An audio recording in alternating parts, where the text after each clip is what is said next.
Good morning, isa sa coach natin dito sa company namin kasi dati yung background niya ay isang engineer by profession. Ngayon sobrang yaman ha. And dahil sa online business na to. Hi coach.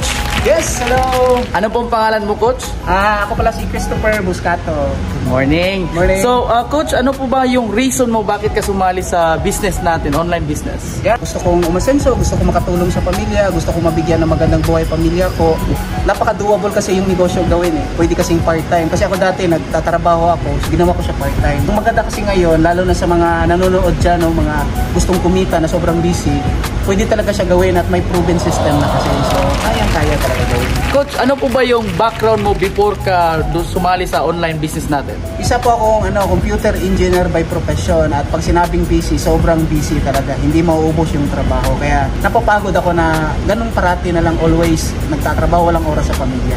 Coach, ano na po yung mga resulta mo sa online business natin? By God's grace, nakabili tayo ng house and plot. Nakatira na tayo ngayon sa isang subdivision.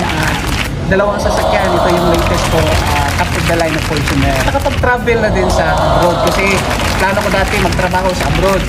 Pero ito talaga yung nagustuhan ko sa online business natin kasi yung company natin, meron tayong mga free travel incentive, iba't ibang country. Lastly coach, para sa mga viewers natin, ano ba yung mga tips mo sa mga viewers natin? Sa mga viewers natin na nagtatrabaho or let's say mga negosyante, ang advice ko is mas maganda gawin natin to pangdagdag kasi nasa online na kasi tayo ngayon eh. Whether like it or not talaga guys, darating yung time, sasabog at sasabog talaga yung online. So, habang ngayon, ideas mo, sabayan natin.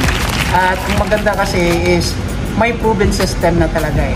And sa mga nag-work, hindi naman lahat ng oras habang buhay tayo magtatrabaho. Dating yung time, magre-retire tayo, then maghahanap pa din tayo ng negosyo. Maganda kasi pwede man natin tong gawin, idagdag natin, pwede natin isabay sa trabaho natin. Gawin part-time pero yung potential kikitain sobrang laki. Ayan. So thank you very much Coach Christopher Buscato. Yes, you're welcome. God bless.